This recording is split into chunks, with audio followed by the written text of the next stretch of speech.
Good afternoon, and thank you for joining us today. As we head into the weekend and the beginning of Phase 1, I'd like to reiterate how important it is that Montanans continue to go to great lengths to protect themselves and one another in these coming weeks. Like I said on Wednesday, there is no expiration date for this phase.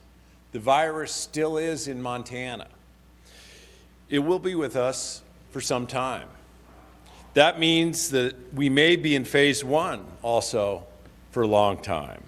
And in large part, when we get out of this phase relies on the individual actions and personal responsibility of Montanans. There is reason to be hopeful, however. And it's because Montanans took this virus seriously and acted responsibly that we are able to enter into this first phase. This week, we have an update to the epidemiological report released by the Department of Public Health and Human Services. It should be on the website either now or immediately after this press conference. This week's summary analyzes the 426 positive cases that Montana had as of April 17th. With this additional week of data, many of the things that we knew last week have remained consistent. Since the first COVID-19 cases were reported, the number of new cases had climbed to 426 in 5 weeks. It took 13 days to reach 100 cases, 100 reported cases. After that first 100 cases, growth had remained steady, increasing by 100 cases for every 5 days until reaching 300 case reports. Since then, the growth rate has slowed, taking 9 days to reach 400 cases.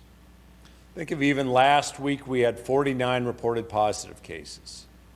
This week to date, we've had 11.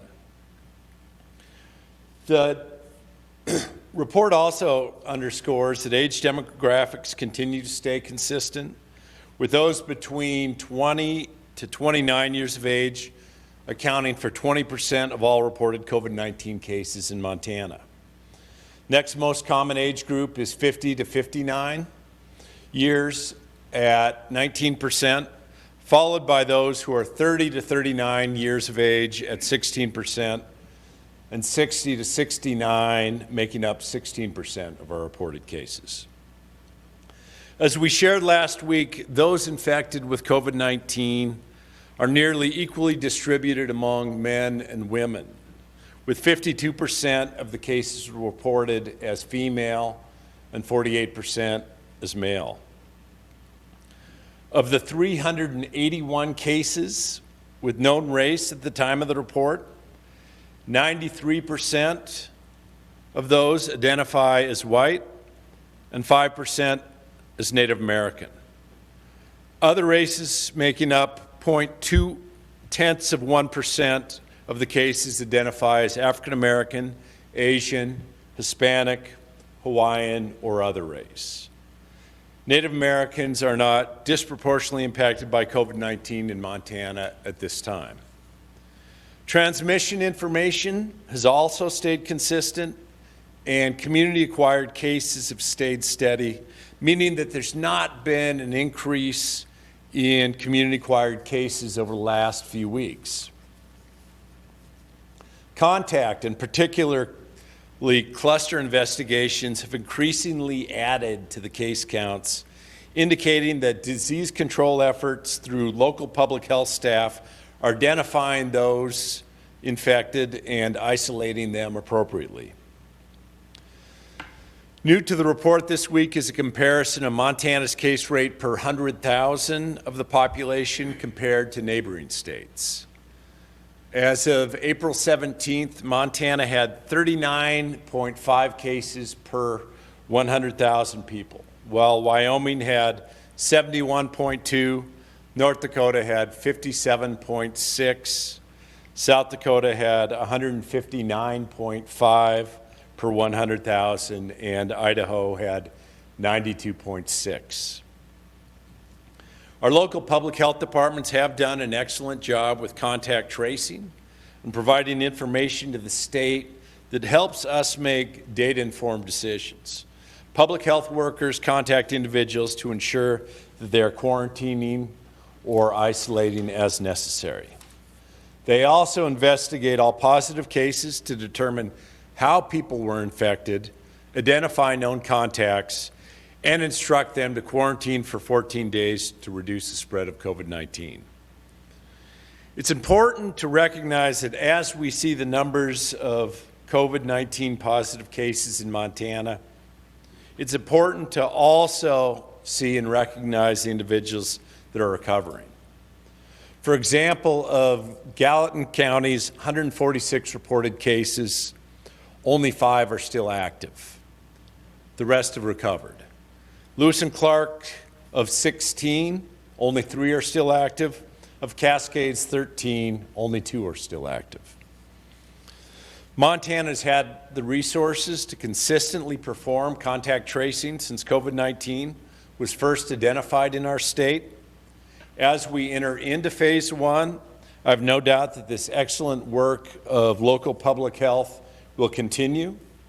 And as a state, we will provide support for contact tracing beyond the current support our epidemiologists provide if additional help is needed in certain areas. There are certainly challenges that remain, and we will all do our part to mitigate those challenges. This week's report included a case summary specific to Toole County, which has been particularly hard hit by this virus. Approximately 86% of the total Toole County positive cases are female, and 22% were hospitalized at some point due to illness. This is quite a difference from a statewide reported cases where about less than 13% have been hospitalized and half are female. The case fatality for this outbreak of 11.4% in Toole County is far greater than the state rate of 2.3%. This is likely related to the higher average age of cases in Toole County. When compared to that of all of Montana, you have the average age of a positive case in Toole County at 58.9% versus 48% when you look across the state. And it's also likely, as well as the complexities of the underlying conditions present in this population. Cases then in Toole County were further analyzed, as the report shows, to classify sort of outbreak cases. While the majority of cases were directly related to the outbreak setting, 13.5% were considered contacts who did not work or reside at the outbreak setting. We continue to monitor the situation in Toole County closely. Furthermore, part of our plan to reopen includes bolstering our testing capacity further. Among our core preparedness responsibilities is making sure that we have the ability to test symptomatic people for COVID-19 and trace contacts of COVID-positive results. For weeks, I've been encouraging every doctor and healthcare provider to test every Montanan who is symptomatic. Many governors are getting to the point where they are just now suggesting to test all symptomatic people in their states. In addition to the over 12,000 tests performed at the state lab, 18 private labs have reported their positives and negatives for a total of 2,700 additional tests. While those negatives aren't reported on our state covid19.mt.gov website, the positives always are incorporated. Of those private lab tests, 76 were positives. And all positives are included in the state totals. This information is absolutely crucial to helping us understand where and how that virus is spreading. In phase 1, we're currently developing a plan for sentinel sites to screen in at-risk communities. You certainly have my assurance that we'll continue to work each and every day to bolster that testing capacity. This work won't end in phase one and won't end at any time while I'm serving as governor. In this next stage, every step that we take is just as important as ever in responding to this crisis. This is not the time for celebratory barbecues or going out to dinner or bars and breweries each and every night. This is a time where we all need to be creating another new normal. In order to determine when we move to the next phase, we need to see what happens with the virus in Montana. We won't be moving out of phase one if the curve doesn't remain flat. Montanans need to be as mindful as ever in this approach. For a lot of Montanans, particularly our most vulnerable, this phase should be substantially the same as the stay-at-home period. The more protective actions that Montanans take now and in the coming weeks, the more likely that we'll keep that curve flat. In this new normal, I'll continue to emphasize all along the way that our personal responsibility is to adhere to strict social distancing. Businesses too share responsibility as they creatively navigate how to resume to some normalcy in serving customers. Montana school districts are diverse in size and circumstances, and there is no one-size-fits-all solution, and our local school boards know what's best for their communities and their students. And I have no doubt that our local school boards will figure out how to best serve our children. They have my full support in making the right choice for their communities, whether they choose to keep their kids at home for the remainder of the school year or open up in some capacity. Montana was early in combating this virus. We've taken the right steps at the right time. This allows us to be among the first to be able to take responsible next steps. I truly believe that Montana can be a model for other states to follow in this next phase. But it's just that. We have to continue to be that model together. The same good judgment and actions that Montanans have followed that led us to be, unlike almost every other state in the country, in flattening the curve, must continue to guide our actions moving forward. With that, I'd like to now turn it over to Dr. Marc Mentel, the president of the Montana Medical Association. Dr. Mentel, thanks for joining us today. Thank you, Governor. I appreciate you giving the MMA a moment to express our gratitude through the state and to you for putting these practices in place. And I appreciate our ability to have been working with you and advising capacity for developing this phased approach. As a former Navy doctor, veteran, a current family doctor of over 25 years, and the current president of the Montana Medical Association, I have a great understanding how viruses can ravage through populations. We as Montanans have been fairly fortunate during the first phase of the COVID-19 pandemic.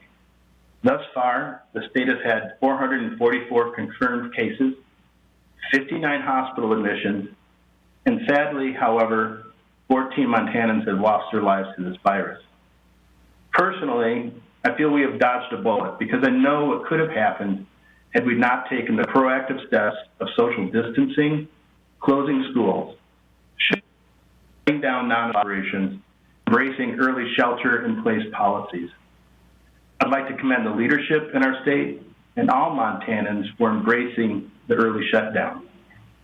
When you look back at the history of pandemics, those cities and states that acted early and aggressively often fared far better than those who didn't. With that being said, we're not out of the woods yet. Now comes an even bigger challenge. How do we move forward, restart the economy, and keep every Montanan as safe as possible?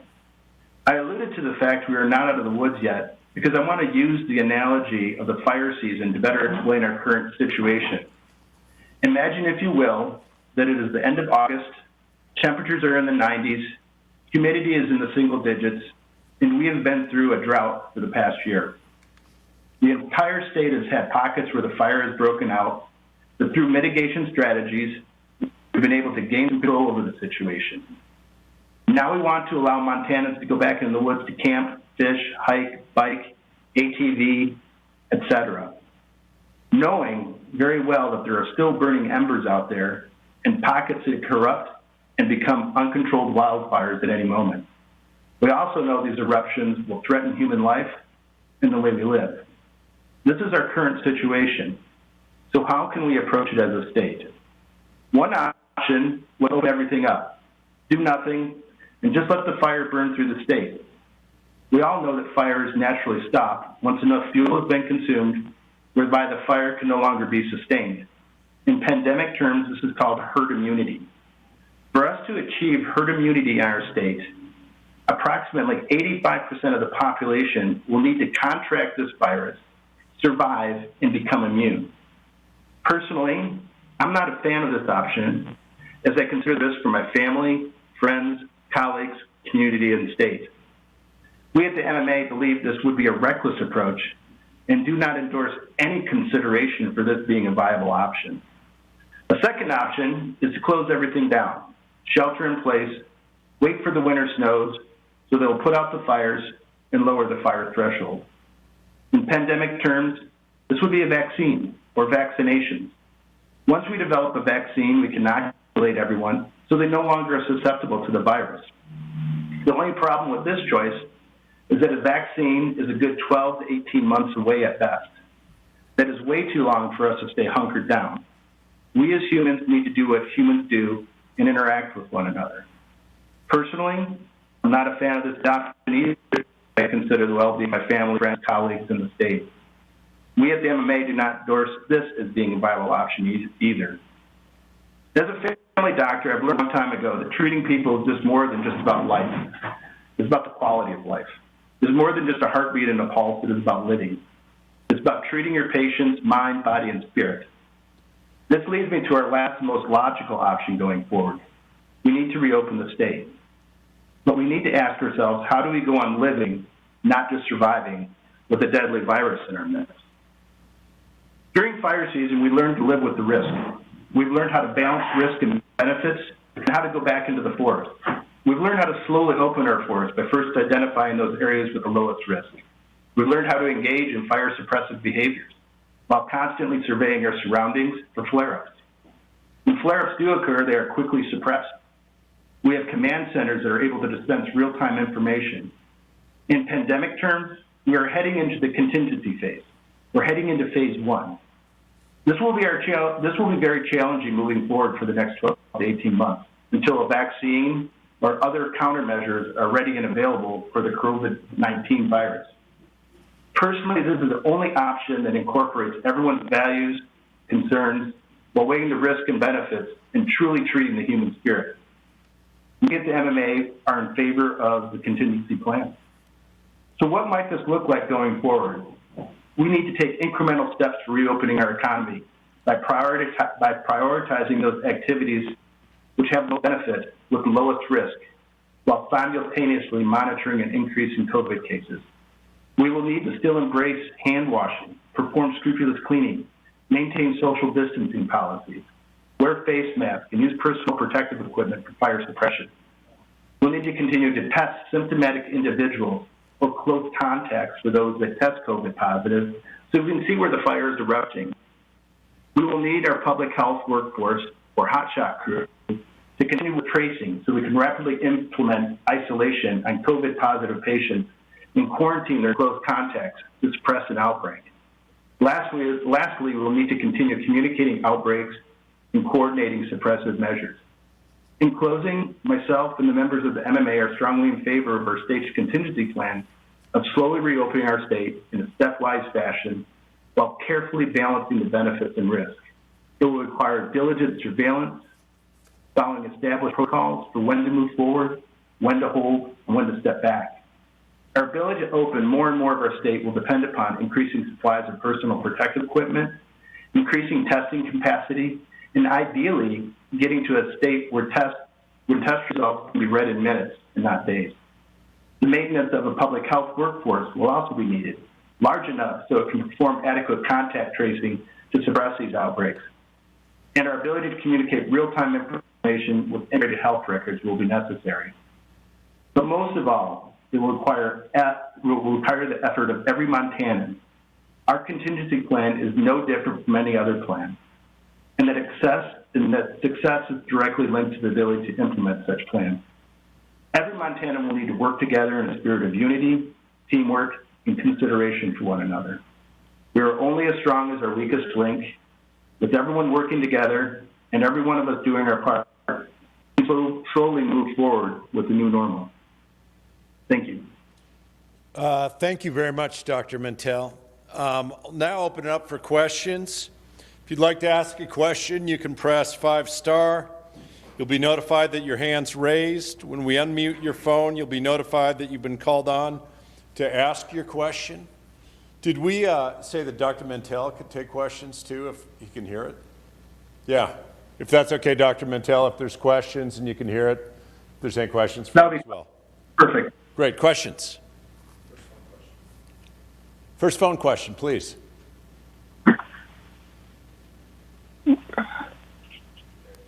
Hello, Eric Dietrich here at the Montana Free Press. When you talk about the number of Montanans who recovered from the virus, what does that mean? What is the definition of that? So recovery from the virus would be you're released from isolation by local health department. Can be either done after testing negative or following CDC criteria after enough time's passed since the symptoms onset and resolution of the symptoms. Thank you. Yep. Next phone question. Hi, Governor Bullock. It's Maritza with NBC Montana. With the phase one of this reopening, we're hearing a lot about people asking questions. What can they do? Can they go camping? Is this a good time to go to grandma's house? But after hearing the doctor's comparison to fire season, it sounds like you're not advising that.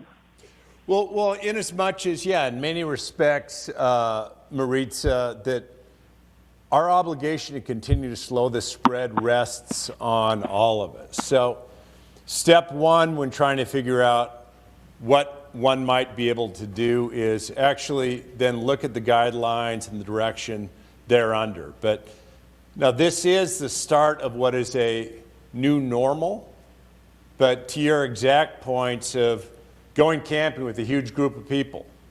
No, and we even say that unless you can social distance, there shouldn't be any larger than any group of 10 individuals. Going to grandma's house was, I think, your other example, is that recognize we still have to do everything possible for our most vulnerable population, and those are ages 65 and up and those with any sort of compromises in their immunity system. So let's recognize that we've actually been able to take good steps, and we did this together to get where these questions can even be asked, and still counting on sort of the diligence and all Montanans to be careful as we start going forward.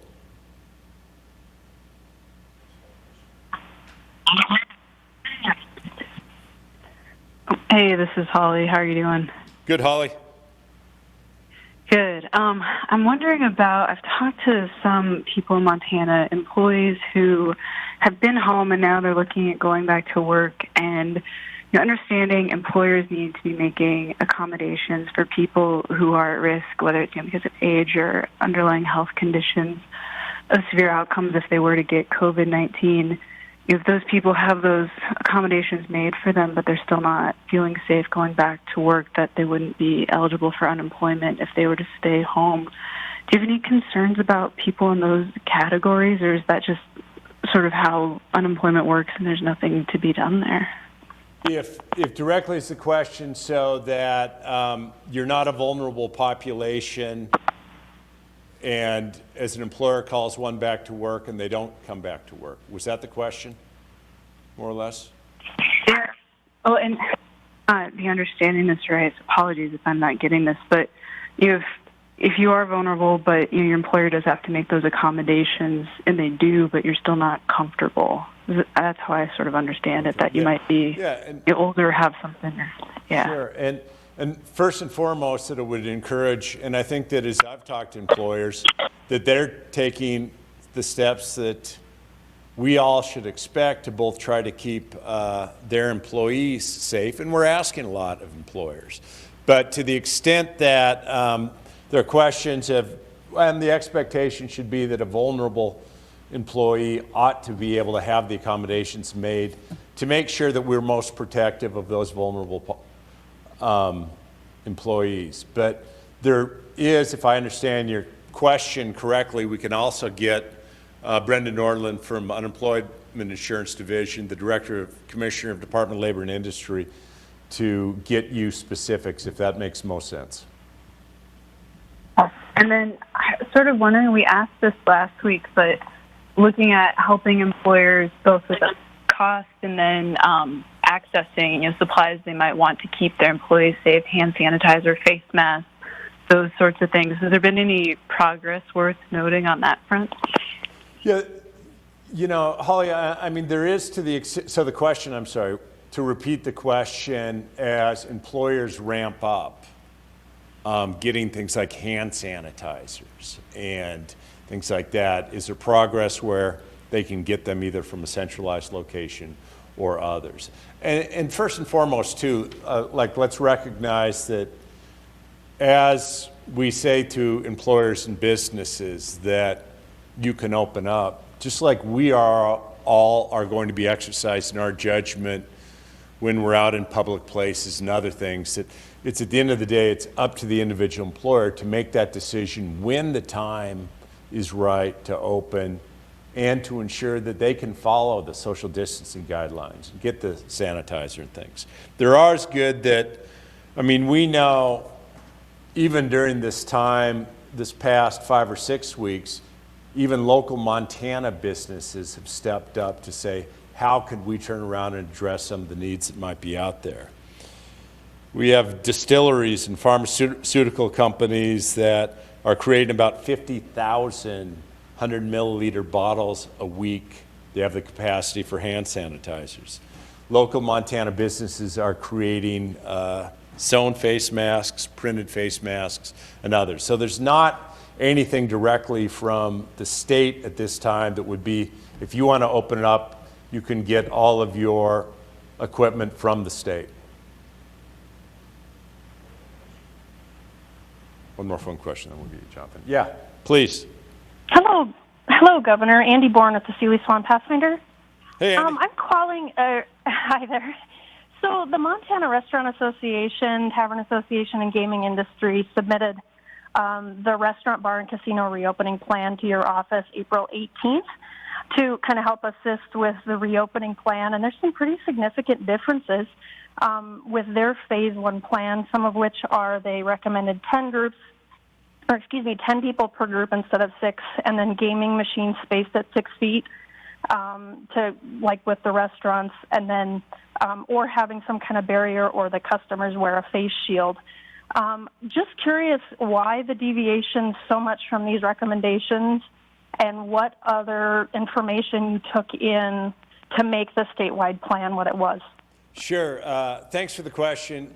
I think the question was Restaurant Association, Gaming Industry Association provided some recommendations, and all of those recommendations aren't necessarily reflected in where the guidelines are right now for phase one. And even spoken to folks from, some folks from Restaurant Association, others, since the guidelines. We'll continue to have discussions. What we want to do at the end of the day is recognizing that, I've also heard from folks saying, I don't know why there are any restrictions on restaurants or drinking establishments. And what we're doing is trying to say, what is the best way to mitigate and spread the further exposure, knowing that this is going to be a gradual approach. So we'll continue to have conversations with them and others, and we'll continue to look at the data as well. And I guess to your question, like, how did we come up with all of this? And, you know, I talked about, I think it was mid last week, we've been working on some of this for almost, well, 2 weeks now. But even throughout the end of last week and all through last weekend, had some individuals from industry, public health, others all out at Fort Harrison, kind of going through sort of here are the strategic planning processes as we take a look at how can we reopen under what terms that are going to be most protective so that we can actually get and stay in this phase one. Jonathan. Governor Jonathan Amberry and Montana Television Network. Moving into phase one and putting some of these things back to local control on some of these things, what has been your or the state's interaction with the local health departments as they determine what steps they need to take, whether there's any different things that they need to do going forward than the state does? Sure. And the question, if you couldn't hear it, is in getting to phase one, what are the actions? Like, has there been conversations with local public health departments as they need to get there as well? Did have conversations with representatives of the public health officers even before we had announced the phase one, to hear both some of their concerns, some of the things that they thought that we should be considering. Now, part of that dialogue's always ongoing, but even greater than that, and I'll say that Department of Public Health and Human Services, Jim Murphy and others, daily communication with the sanitarians. Doc Holzman, regular communication with the public health officers. And we'll continue to work in that collaborative fashion. Now, recognizing a local public health, a county public health officer and their public health board, just as a tribal nation, can and should look at their circumstances on the ground. And everything that we've done is they can still be more restrictive at any moment than what we're proposing. But had both spoken to them before and will continue these conversations because it really is the connections all the way up, local to state, that give us the best sense of both how this is working and what additional steps we should or shouldn't take. Jeremy Schnell, ABC Fox. I think either you or our guest could answer this question, and obviously it's early, but what are the steps that need to be taken for phase two to begin? Yeah, and that probably wouldn't be one for Dr. Mentel. I mean, first let's get to phase one. And it's impossible to put like a time constraint on here's when phase two might occur. Only in as much as that it all depends on how we as a community act and how the virus acts. So some of the things that we'll be looking at in considering whether we could go to a second phase. Some of them are the same from the testing. And does the hospitals have the capacity to treat everyone, not just those with COVID-19?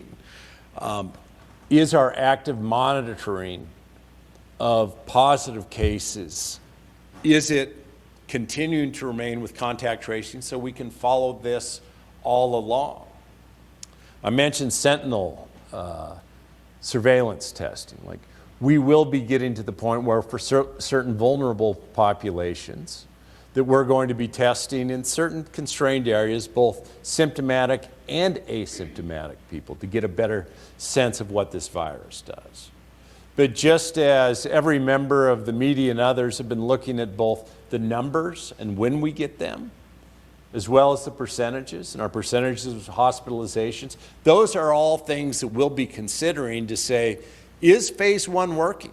Meaning that, yes, we may well have, I mean, we had 2 reported cases yesterday. There may well be days when we have more than 2 or 3 reported cases. But looking at both what the trends are, how these cases are coming about, and what we can predict with reasonable certainty or belief if Montanans continue to adhere to things going forward. Next phone question. Yeah, Governor Bullock, this is Troy Shockley from the Montana Radio Company. Hi, Troy. And hi, how are you? You of course talked about schools having the option to reopen after the 7th, and there are quite a few folks that I've talked to that are sort of confused about the idea of if we can open schools with obviously more than 10 people and no social distancing there, why not then fill in the blank? The most common one that I've heard is gyms. Can you explain how those ideas kind of mesh and what your thinking is there? Sure. First and foremost, Troy, what we did with schools is they were under statewide directive, and we've always been a local control state.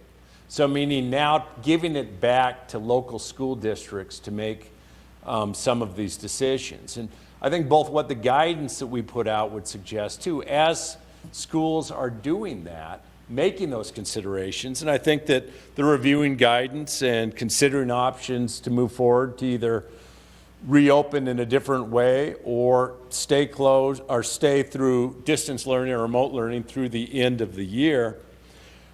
I think that what they're considering, and you can speak to them, is like, what would make sense?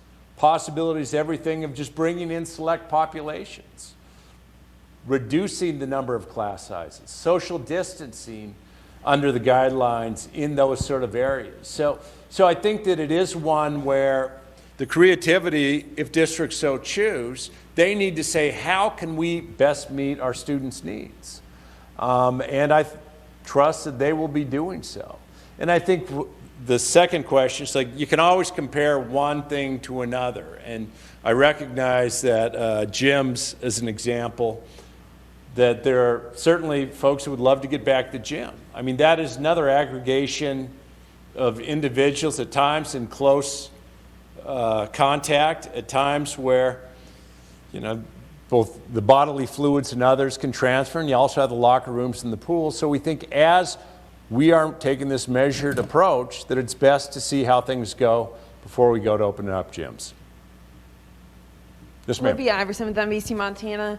I mean, today you underscored it enough, the numbers. I mean, it's one of the big chunks of information that we do have, and I would understand has a big part in the decisions that your office makes. But that also ties in with the testing that we have access to. Have you guys considered the possibility that with an increase in testing, you may see an increase or a spike in cases that maybe isn't necessarily because there's more cases, but because there's just more access to testing? Yeah.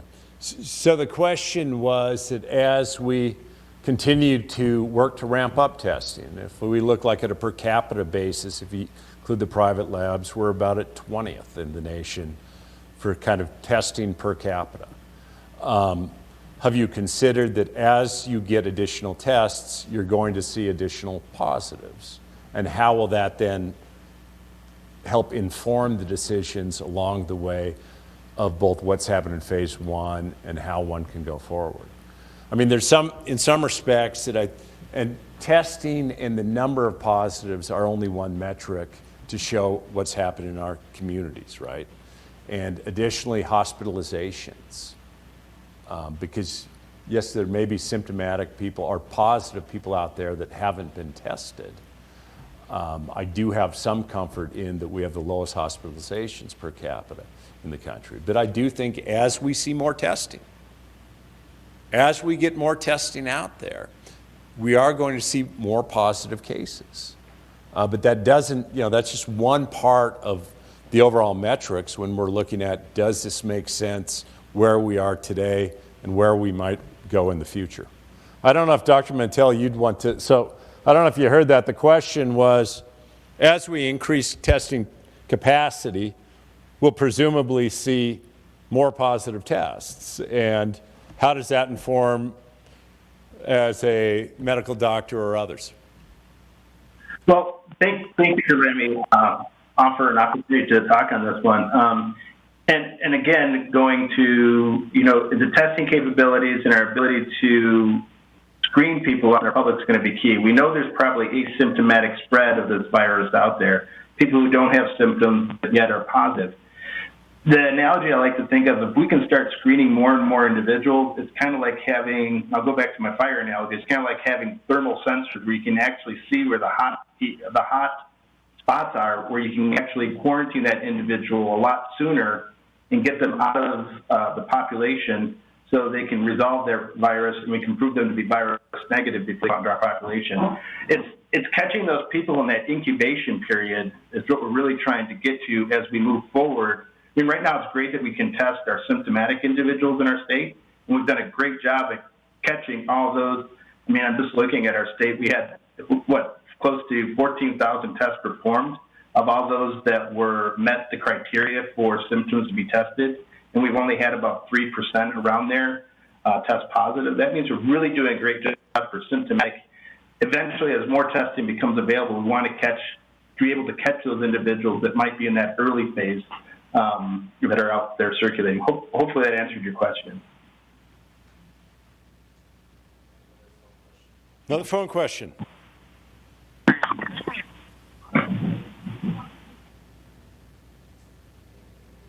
Amy. Yeah. Please. I wanted to ask you, the Yellowstone County health officer in his discussions the other day was talking about asking people to kind of track where they go and where they've been and how long they were there and who they were with. Is that something that the state is recommending, or is that just something that he was recommending to try and help them be able to trace better if somebody tests positive, to be able to go back and see where they got it or who else might have been exposed?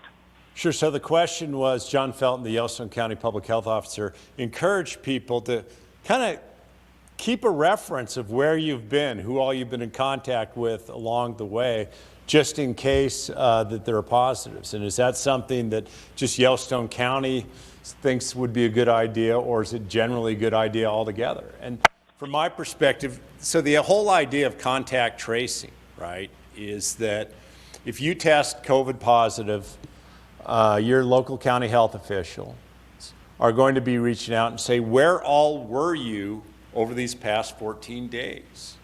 To try to get a sense of where else other people might have been close to you that could have actually contracted the disease as a result. So I do think what John Felton suggested is good. And there's been there's some apps out there that actually follow some of that contact tracing. We haven't done anything like that by any measure, but to be conscious, again, we're trying to take care of our whole community. It only makes sense.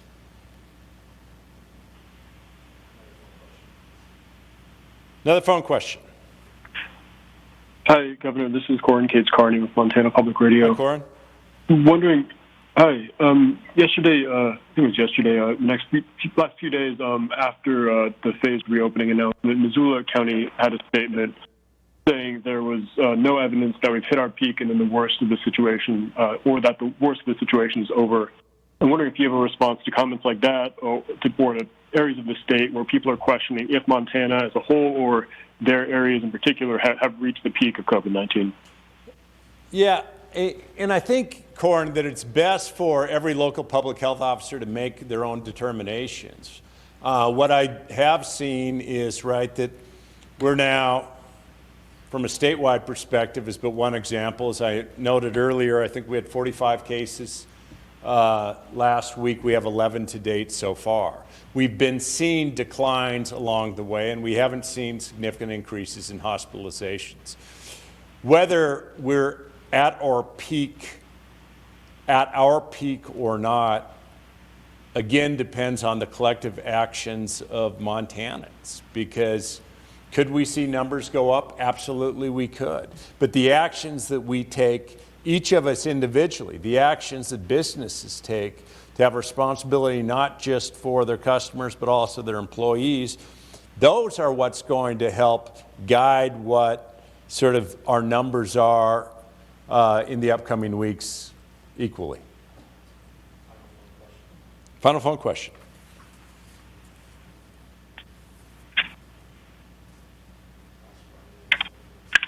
I think someone's had a phone question. You're unmuted. We can hear you. Yes, Governor. It's Casey Elliott from the Dillon Tribune. What are your thoughts with summer coming, with relaxing these restrictions? A lot of the people that come into the rural areas of the state come by car instead of plane. How are the local agencies going to be able to respond to those influxes of people? Yeah, and Casey, thank you. And at this time too, and we are going to consistently tell people that the mandatory 14-day quarantine for out-of-state travelers remains in effect.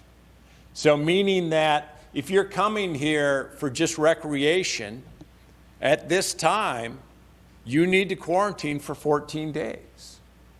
All of the guidance that we've put out so far, even in the past 5 weeks, is only as good as our friends and neighbors take this seriously. And we're asking the same of out-of-staters wanting to come to Montana as well.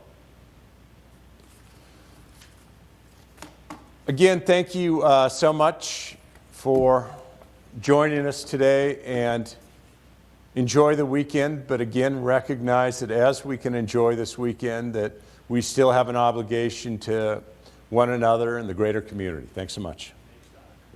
Yeah, and thank you, Dr. Mentel, for joining us. Thank you for letting me join. Much appreciated.